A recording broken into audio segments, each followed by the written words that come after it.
और देखिए जैसे हर एक चीज का निर्माण होता है धीरे धीरे ब्लॉकिंग करके, मुझे लगता है आज ये स्टेज ने बता दिया कि भारत का निर्माण किस तरीके से हो रहा है। एक एक करके हम सब सूत्रों में पिरोए जा रहे हैं।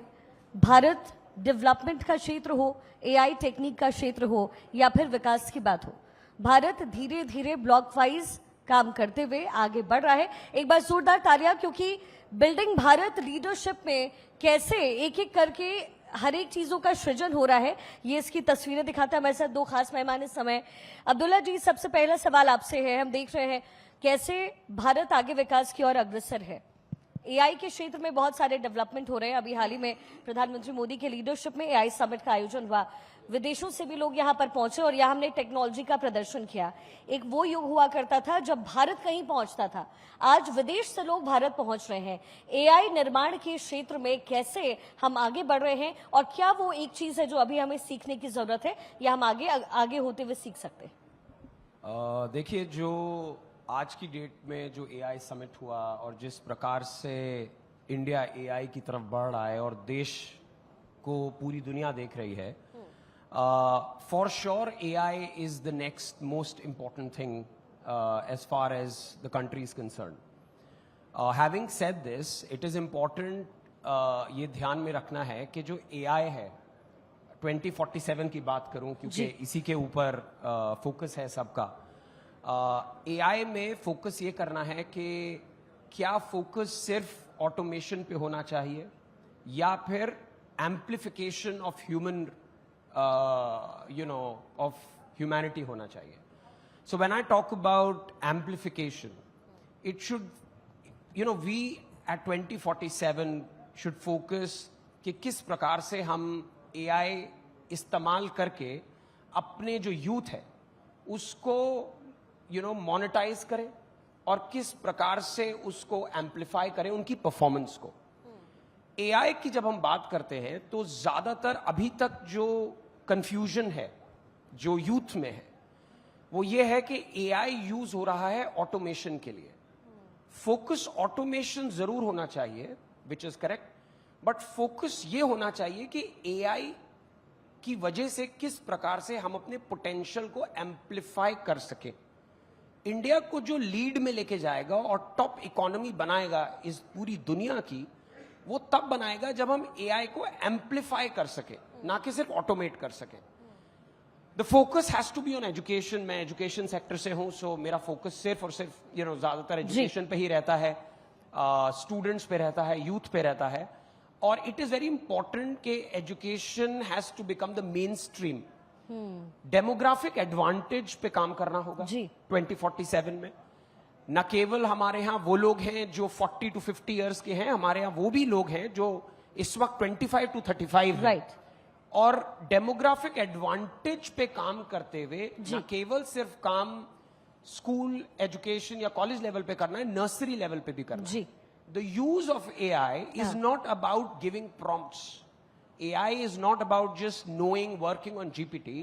AI is learning how to harness it. Right. जो चैलेंज है हमारा वो आज का ये है कि किस प्रकार से हम AI को हार्नेस कर सके। जैसे IIHM में हमने क्या किया है, अपना एक SLM मॉडल लॉन्च किया है, स्मॉल लर्निंग मैनेजमेंट नमस्ते AI, जिसमें जितनी भी हॉस्पिटैलिटी की बुक्स हैं, करिकुलम्स हैं, वो हमने उसमें फीड इन कर दी है। Right. As a result students नमस्ते AI पे जाते हैं, करिकुलम किताबें पढ़ने की जगह they go and type a question and they get the answer because books have become the books converse. Right.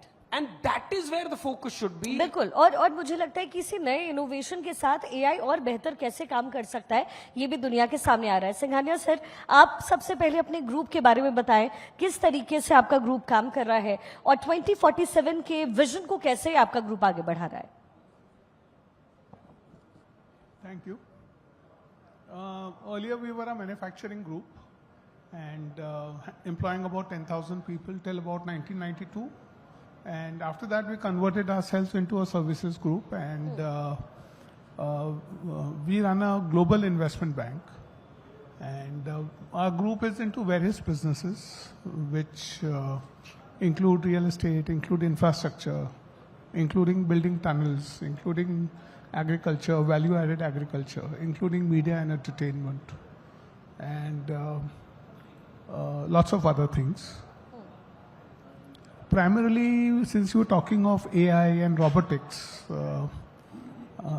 we have done a reverse brain drain. My colleague and founder here, Suryan Saxena, is one of the foremost scientists in AI and robotics. He's lived his life in America, and I'm very happy to say that our defense company is one of the foremost in making the best quality unmanned aerial vehicles in the country. Right. And, our GPS can be put on to anything that you want, whether it is missiles or rockets or drones or tanks or battlefield systems. So that is what AI is, and that is what robotics is, Of course, this is a subject which we can go on, and now there are humanoids coming up in AI. And the hot topic right now worldwide is whether AI and robotics is going to replace human, whether the employment potential will come down or not.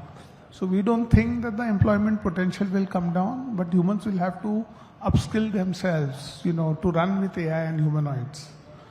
So it's a large subject, and I think we are all moving towards Viksit Bharat, because technology in India is here to stay. Right, sir. That's all I would like to say right now. Sir अभी हम देख रहे हैं युद्ध का जो माहौल है वो भी चल रहा है. डिफेंस का चाहे सेक्टर हो चाहे फिर युद्ध की नीतियां हो, हमने देखा है कि ड्रोन्स बनाना, और कई ऐसे डिफेंस के शो होते हैं जहां मैं मौजूद भी होती हूँ, वहां हमने देखा है कि ड्रोन सिस्टम्स कैसे विकसित हुए हैं और ड्रोन्स को कैप्चर करना, रेगुलेट करना, it has all the science. तो ये आइडिया आपके पास कैसे आया? Well, it is the need of the day in India, and drones is a very common word now. And when you talk of drones, the normal reaction from people is that, oh, you are a drone company, means you are just Right, a. sir. But it's not so easy. It depends on what kind of drone and what is the specialty, what do you do. And so, what was your question? My question was, how did you come to the point that you are going to make the drones? And So the innovation and the idea. it's a question which I think Suryansh can better answer. Suryansh, why don't you stand up and get recognized? So Suryansh was, एक बार तालियां होनी चाहिए. So just to mention is that Suryansh was working on an endowment from Airbus in 2017. And Suryansh, can I say this? Good. So Airbus had, appointed Suryansh at JMU, CMU to how to replace in a large Airbus. There are 3 to 4 pilots. And what Airbus wanted to do was reduce pilotless flying of aircrafts. And it took him about 2 years to create a report and physically show that planes can be flown without pilots. But the DGCA couldn't allow it because unko sensitive dar laga कि how can a plane be flown? And actually, that gave us the thing that if we can do a pilotless aircraft, we can do an unmanned aerial vehicle for India. And he came back to India, and we started working on drones. So that is how we make India's best drones right now. क्या sir challenges है, इसके बारे में भी आपसे मैं बात करूंगी. Sure. क्योंकि ड्रोन का सेक्टर हो या फिर manufacturing sector, it has always been very much difficult, ना सिर्फ बनाने में बल्कि प्रयोग में लाने में भी. अब्दुल्ला सर, अगला सवाल आपसे है.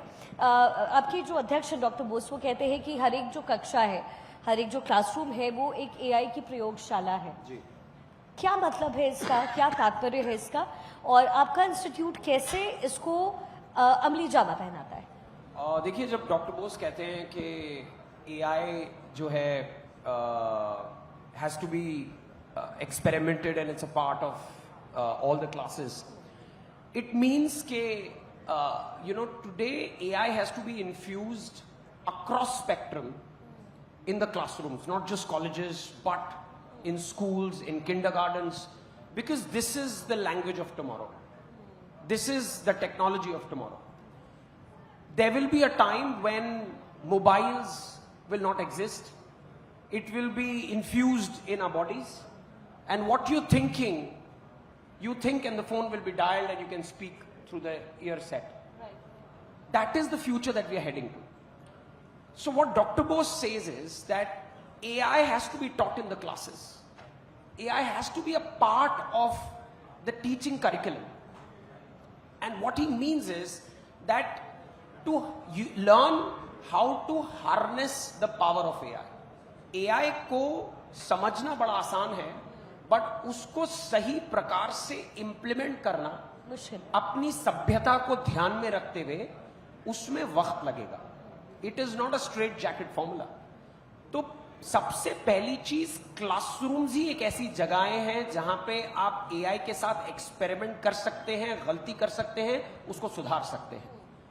जितनी चाहे आप गलती करें, सोसाइटी में ये गलती नहीं हो सकती. लेकिन इसी से जुड़ा हुआ सवाल सर मेरा है, क्योंकि कहते हैं कि एआई से आप काम तो करवा रहे हैं लेकिन ह्यूमन टच कहीं ना कहीं खो जाता है. क्या आपको भी ऐसा लगता है? क्योंकि आपकी जो संस्था है इसी में डील करती है और कहीं ना कहीं हॉस्पिटैलिटी के ऐसा सेक्टर है जहां से मर्म भी निकलता है.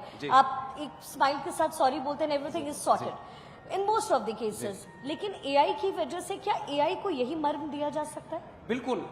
एआई की वजह से हॉस्पिटैलिटी सेक्टर बेटर हो सकता है. हॉस्पिटैलिटी में अब ये इतना 5 स्टार होटल है, लीला पैलेस, यहां पे या कोई भी काम कर रहा है, उसका ज्यादातर टाइम एडमिनिस्ट्रेटिव जाता है. जो मैनेजर्स हैं उनका ज्यादातर टाइम एडमिनिस्ट्रेशन में जाता है, फाइलिंग में जाता है, रिस्पॉन्स में जाता है. This can be automated. As a result हमारा जो कॉन्टैक्ट टाइम है, जो हमारे स्टूडेंट्स का कॉन्टैक्ट टाइम है, जिनको हम पढ़ाते हैं हॉस्पिटैलिटी में, एजुकेट, हमारे स्टूडेंट्स चारों तरफ काम करते हैं 5 स्टार होटल्स में, वो अपना कॉन्टैक्ट टाइम गेस्ट को हैंडल करने में दे सकते हैं. As a result more smiles, बिल्कुल, मोर सेटिस्फैक्शन. क्योंकि एआई कितना भी आ जाए, हॉस्पिटैलिटी में जब आप एक होटल में एंटर करते हैं, आपको चाहिए कि कोई आपको एड्रेस करे, कोई स्माइल करे, कोई आपके चेहरे पे स्माइल लाए. बिल्कुल. ये इसीलिए मैंने सर ये सवाल पूछा. तो इसी वजह से AI is already adding a lot of value in automating the processes we follow in our hotels, so that we as hoteliers can focus more in addressing the guest needs. And that is what Dr. Bose means, that AI has to be implemented across classrooms for preparing the youth of this country to handle and deliver better. जी. Singhania sir, एक आखिरी सवाल अब आपसे. CSR और philanthropy पे आपके विचार क्या है? What are your thoughts on that? So I can answer this in two different hats. One is, of course, as an extension of AI and robotics, as a part of our telebotics CSR. We are going to teach AI and robotics in various schools and colleges to children in the last years on what is AI and robotics from the secondary this thing. So that is something that we are embarking upon. And as a family, as a Singhania family, we have been in CSR and philanthropy, I think, since 1900. It's been about 125, 150 years. And there are many institutions that my forefathers and my parents have built in India, which are very recognizable today in the country, whether it is education, whether it is hospitals. So Singhania family is known for that, and various institutions. We have just started about 27 years back, one of the biggest movements for senior citizens for CSR and philanthropy. So we are very well known for CSR and philanthropy. I'm not getting into details on what all we have done because it doesn't make sense, but it's been about 125, 150 years that we do philanthropy. Many congratulations for that you sir, and आप दोनों का बहुत बहुत शुक्रिया है यहाँ पर मंच साझा करने के लिए. Thank you. और क्योंकि विकसित भारत की हम चर्चा कर रहे हैं, प्रधानमंत्री मोदी के विजन की हम बात करते हैं, भारत कैसे अग्रसर है, मुझे लगता है ये AI समिट ने हम सबको बताया है और पूरे विश्व को भी. एक बार जोरदार तालियां होनी चाहिए. Thank you so very much sir.